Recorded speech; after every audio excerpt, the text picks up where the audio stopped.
आपने बहुत से लोगों को ये कहते हुए सुना होगा कि डॉक्टर रोज़ सलाह देते हैं कुछ अमाउंट में अल्कोहल का सेवन करना चाहिए। अल्कोहल मेडिसिन के रूप में भी काम आता है।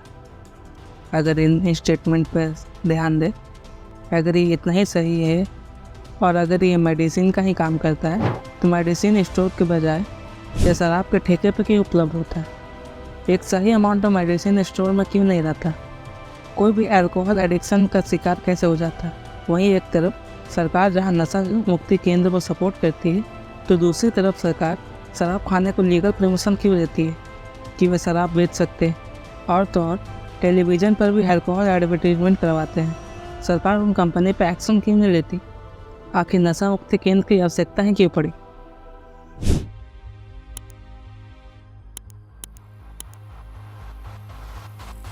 Yeah, and the reason for all of this, the loss of 2 teens in a drunk driving crash. Also, the last time the U.S. government updated the health warning labels on alcohol. Any amount of alcohol can cause cancer. I did not know that. This is like the first time I'm hearing about it. I didn't know that. Cancer's scary.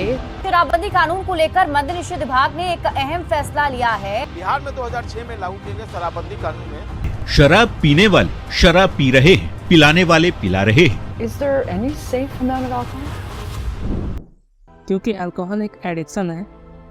एक कोई व्यक्ति अगर addict हो जाए फिर बहुत मुश्किल हो जाता है यह एडिक्शन क्विट करना।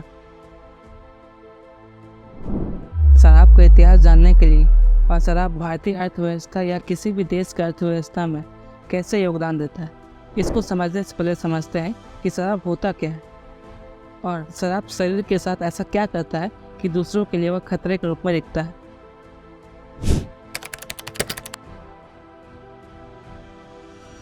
अल्कोहल और कुछ नहीं बस इथेनॉल ही है और इथेनॉल एक वैज्ञानिक रसायन है जिसका सामान्य फॉर्मूला होता है C2H6O। तो वैसे तो अल्कोहल को सेवन के उद्देश्य से जानते हैं, लेकिन इसके और वैज्ञानिक पहलू है, जैसे दवाओं में इसका इस्तेमाल किया जाता है और बहुत कुछ आप ऐसे खाए होंगे जिसका फ्लेवर आपको बहुत पसंद आया, तो उन फ्लेवर को बनाने के लिए भी अल्कोहल का इस्तेमाल किया जाता है और परफ्यूम में भी इसका इस्तेमाल किया जाता है। वैसे तो ये सब शरीर को उतना नुकसान नहीं पहुंचाता, जो नुकसान पहुंचाता है वह है अल्कोहल का सेवन करना। तो सबसे पहले शुरुआत करते हैं कि शरीर में जाने के बाद इसके साथ ऐसा क्या होता है। शराब का एक घूंट पीते ही शराब तेज़ी से रक्त में घुल जाता है और शरीर के सभी हिस्सों तक पहुंच जाता है। अगर कोई प्रेग्नेंट महिला है, अगर वो शराब के सेवन करती है तो वह बच्चे तक भी पहुंच जाती है। दरअसल शराब गले से उतरते ही सबसे पहले पहुंचती है आपके पेट में, जहां लगभग 10% अल्कोहल सोख लिया जाता है। फिर बाकी बच्चा शराब अगला हिस्सा में जाता है जिसे स्मॉल इंटेस्टाइन कहते हैं, जहां इसे सोख कर खून के माध्यम से लीवर तक पहुंचा दिया जाता है। एक एवरेज ह्यूमन का लीवर 15 मिलीग्राम प्रति घंटे की दर से शराब का पाचन करता है। इसके ऊपर पीने से आपको नशा की अनुभूति होती है। अब नशा होता कैसे? क्योंकि अल्कोहल ब्लड के माध्यम से ब्रेन तक भी जाता है, जहाँ जाते ही शराब न्यूरॉन नेटवर्क को डिस्टर्ब कर देता है और ब्रेन के वर्किंग फंक्शन को इफेक्ट करता है। जैसे मानो चलने में प्रॉब्लम, बॉडी कॉन्शियस लूज करना, दिखने में समस्या और सबसे ज़्यादा मेमोरी लूजिंग या मति भ्रम जिसे कहते हैं। देखा जाए तो समय के साथ अत्यधिक शराब का सेवन करने से अन्य कई प्रकार की बीमारियां घर कर जाती हैं, जैसे हाई ब्लड प्रेशर, हृदय रोग, स्ट्रोक, लीवर में प्रॉब्लम, डाइजेस्टिव सिस्टम में प्रॉब्लम। लेकिन इन सबसे भी जो ज़्यादा दर्दनाक बीमारी है वो है कैंसर, क्योंकि शराब पूरे शरीर में ब्लड के माध्यम से जाता है, तो शराब के सेवन से कई तरह के कैंसर हो सकते हैं। क्योंकि हर खाने पीने की शुरुआत मुंह के माध्यम से होता है, तो मुंह और गर्दन का जो एरिया है यहाँ भी कैंसर होने का खतरा बढ़ जाता है। जो लोग एवरेज अमाउंट में शराब पीते हैं उनमें 1.8 गुना अधिक खतरा होता है माउथ कैंसर होने या गले कैंसर होने का।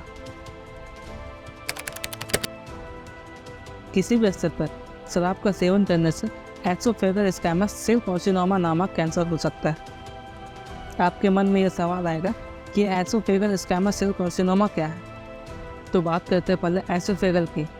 ये और कुछ नहीं, बस आपके मुंह और पेट तक जो नली जाती है उसे ही एसोफेगल कहते हैं। और स्क्वैमस सेल कार्सिनोमा एक तरीके से समझो तो शरीर के किसी भी हिस्से का सबसे ऊपरी लेयर जो होता है उसे ही स्क्वैमस सेल कार्सिनोमा कहते हैं। ये शरीर के बाहर भी होता है और शरीर के अंदर भी होता है। उसी तरह एसोफेगल की जो लेयर होती है उसी में कैंसर होने का खतरा बढ़ जाता है। जो लोग अत्यधिक शराब का सेवन करते हैं उनमें लीवर कैंसर होने का खतरा लगभग 2 गुना बढ़ जाता है। इसमें भी लीवर कैंसर 2 प्रकार के होते हैं। पहला हेप्टोसेलुलर कार्सिनोमा, दूसरा इंट्राहेप्टिक कोलोंजियोकार्सिनोमा। वैसे तो ये सब मेडिकल फील्ड की पढ़ाई है, लेकिन आसान भाषा में समझे तो इसे हम कुछ इस प्रकार से समझ सकते हैं। पहला हेप्टोसेलुलर कार्सिनोमा, इसे हम जनरल कैटेगरी में रख सकते हैं क्योंकि जितने भी वर्ल्ड में लीवर कैंसर के मरीज हैं वह इसी हेप्टोसेलुलर कार्सिनोमा के कैटेगरी में आते हैं। दूसरा इंट्राहेप्टिक कोलोंजियोकार्सिनोमा, यह एक दुर्लभ किस्म का ट्यूमर है जो लीवर के अंदर उन नलिकाओं में होता है जो पित्त को लाने और ले जाने का काम करता है। और यह इतना रेयर है कि जब तक किसी व्यक्ति में इस कैंसर का लेवल 10% ना हो जाए तब तक बताना बहुत मुश्किल है कि इसे कैंसर हुआ है या नहीं। इस ग्राफ में आप देख सकते हैं कि कितने ऐसे देश हैं जो लीवर कैंसर के पेशेंट से जूझ रहे हैं।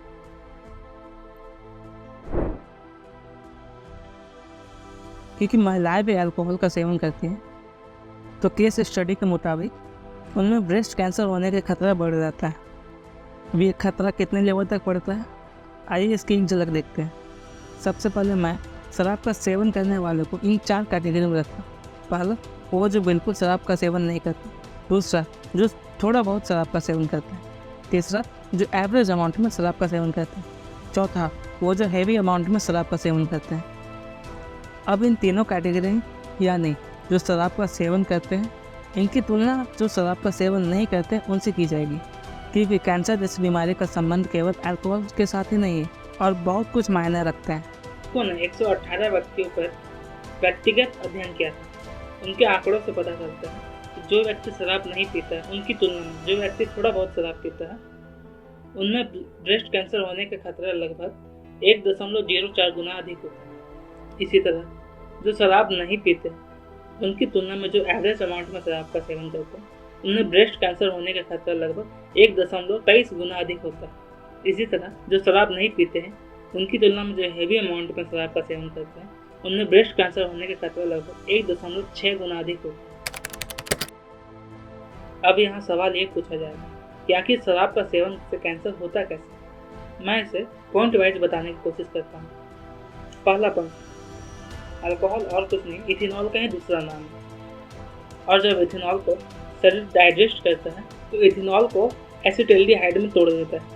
एसिटाल्डिहाइड एक तरीके का जहरीला रसायन है जो मानव शरीर के डीएनए और प्रोटीन दोनों को नुकसान पहुंचाता है। दूसरा पॉइंट, जब अल्कोहल डाइजेस्ट हो रहा होता है तो ऑक्सीजन के कुछ स्पीसीज का भी निर्माण होता है जिनका सिर्फ एक काम होता है और वह ऑक्सीकरण या ऑक्सीडेशन करना। और इस प्रोसेस में डीएनए, प्रोटीन और फैट तीनों को नुकसान पहुंचता है। शरीर में कैंसर के खतरे कम करने के लिए कुछ बहुत महत्वपूर्ण पोषक तत्व होते हैं जैसे vitamin A, vitamin B complex, folate, vitamin C, vitamin D, vitamin E और कैरोटीनॉइड। ये सब कैंसर से फाइट करते हैं और हमारे शरीर को सेफ रखते हैं। अब अल्कोहल क्या करता है, शरीर की उन क्षमताओं को क्षति पहुंचाता है जो इन पोषक तत्वों को तोड़ने और अवशोषित करने का काम करता है। इसमें कोई दो राय नहीं है कि अगर आप उन्हें ही नुकसान पहुंचाओगे जो आपको इस बीमारी से बचाता है फिर तो बीमारी होने का खतरा बढ़ेगा ही। इन सभी के अलावा भी कुछ और ऐसे कारक हैं जो कैंसर को बढ़ाने में मदद करते हैं, जैसे ब्लड में एस्ट्रोजन लेवल का बढ़ना। और अल्कोहल में कुछ ऐसे रसायन मिलाए जाते हैं जो शरीर के लिए हानिकारक होता है, जैसे नाइट्रोसाइमाइन, एब्सिटस फाइबर, फिनॉल और हाइड्रोकार्बन। अब ऐसा नहीं है कि शराब केवल शरीर को नुकसान पहुंचाए, यह हमारे समाज को भी काफ़ी नुकसान पहुंचाता है। समाज में हो रही दुर्घटना, शारीरिक हिंसा और अपराध, इन सभी का एक कारण शराब भी है। Ministry of road transport and highway की एक्सीडेंट रिपोर्ट देखी, यहाँ 2015 से 2021 तक का डाटा है। 2015 में लगभग 2,38,637 एक्सीडेंट हुए, जिसमें से 54,066 व्यक्तियों की मौत हो गई और 2,23,129 व्यक्ति घायल हो गए। उसी तरह यहाँ एक और साल का डाटा है, 2016 में 2,16,638 एक्सीडेंट हुए, जिसमें से 56,645 व्यक्ति मारे गए। लास्ट रिपोर्ट 2021 के अनुसार 1,86,255 एक्सीडेंट हुए, अब मृत्यु लगभग 60,002 व्यक्तियों की हुई और इसमें हर साल ड्रंक एंड ड्राइव का केस लगभग 2 से 2.5% के बीच में रहता है। आप सभी को इस बात की जानकारी होगी कि बिहार में 1 अप्रैल 2016 में शराबबंदी लागू की गई थी। बीबीसी के पास मौजूदा रिपोर्ट के अनुसार 2016 से 2022 तक बिहार में शराबबंदी के कानून तोड़ने के कुल 5,05,991 केस दर्ज किए गए। बीते 6 साल में करीब 2,42,26,060 लीटर अवैध शराब की जब्त की गई। टाइम्स ऑफ इंडिया के इस आर्टिकल को देखिए। इसमें NFHS के 2019 से 2021 के रिपोर्ट के आंकड़े से पता चलता है कि बिहार में अधिकतम महिलाएं घरेलू हिंसा का अनुभव करती हैं और यह अनुभव तभी करती है जब उनके पति नशे में होते हैं। 83% महिलाएं ऐसे हैं जिनके पति शराब पीकर उनके साथ शारीरिक हिंसा और यौन उत्पीड़न करते हैं। बिहार में 18 से 49 वर्ष के आयु वर्ग वाले 40% वैवाहिक महिलाएं शारीरिक या यौन हिंसा का अनुभव किया, जो कर्नाटक के बाद देश में दूसरा स्थान पर है। और कर्नाटक में 47% महिलाएं सेम घरेलू हिंसा का अनुभव किया। अब ऐसा नहीं है कि सरकार हाथ पर हाथ रखे बैठी है। सरकार भी इस नशे की लत से अपने देश के युवाओं को दूर रखना चाहती है। इसी वजह से सरकार ने कई ऐसे NGO का संगठन बनाया है जो देश को नशा मुक्त करे, जिसे हम लोग नशा मुक्ति केंद्र के नाम से जानते हैं। ये संस्थाएं इंडिया के हर एक स्टेट में है। इससे जुड़े लोग बस्ती, कॉलोनी या घर घर जाकर लोग को अवेयर करते हैं कि नशा कितना हानिकारक चीज है। सरकार ने लगभग आधा दर्जन से अधिक शराब विक्रेता कंपनी को नोटिस जारी किया है कि वे सैरोगेट एक्ट्स का उपयोग ना करें। अब सैरोगेट एक्ट्स का मतलब क्या होता है कि वे कुछ अच्छे प्रोडक्ट्स के नाम पर नुकसानदेह चीज का प्रचार करती हैं। अल्कोहल ने इंडियन इकोनॉमी में सर्वाधिक योगदान दिया। स्टैटिस्टिका के अध्ययन के अनुसार 2022 में अल्कोहल लगभग $47,500 मिलियन का रेवेन्यू जनरेट किया था और अनुमान लगाया जा रहा है कि 2022 से 25 के बीच अल्कोहल का बाजार लगभग 8.88% प्रति वर्ष बढ़ने वाला है। जब कोविड में लॉकडाउन किया गया था तो उस समय ऐसा लग रहा था कि शराब का होना या नहीं होना भारतीय अर्थव्यवस्था पर फर्क नहीं पड़ने वाला, लेकिन जैसे ही कुछ दिन बीता अर्थव्यवस्था पर उसका साफ असर दिखने लगा। परिणाम स्वरूप राज्यों ने शराब की दुकान खोलने के लिए केंद्र सरकार से अनुरोध किया और जैसे ही शराब दुकान खुला, दुकान खुलने के दूसरे ही दिन कर्नाटक में लगभग 197 करोड़ की बिक्री दर्ज कराई, जो सबसे अधिक है। क्योंकि हर राज्य में शराब बिकता है तो हर राज्य का अपना अपना आर्थिक योगदान होता है। जैसे तमिलनाडु सरकार ने पिछले वर्ष लगभग 38,000 करोड़ का रेवेन्यू दिया था। तेलंगाना ने 40,000 करोड़ का रेवेन्यू जनरेट किया था। इसी तरह सभी राज्य के अपने अपने योगदान है।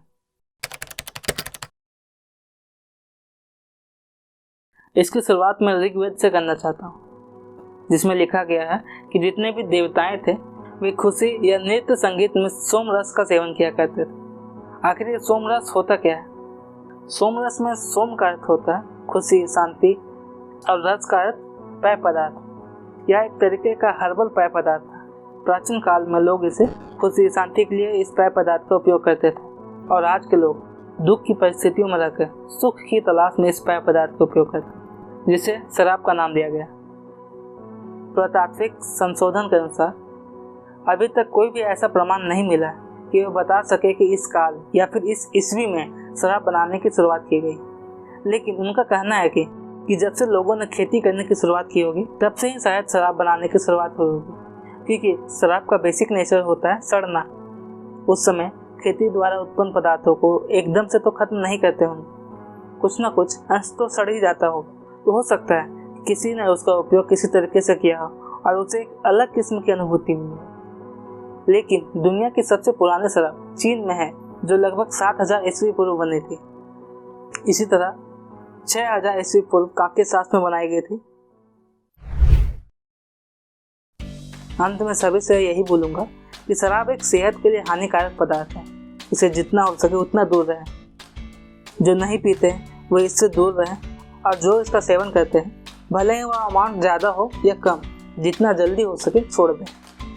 अगर आपको यह वीडियो थोड़ी सी भी इन्फॉर्मेटिव लगी तो वीडियो को लाइक और चैनल को सब्सक्राइब जरूर करें और कमेंट में अल्कोहल के प्रति अपना ओपिनियन जरूर दें। Thank you.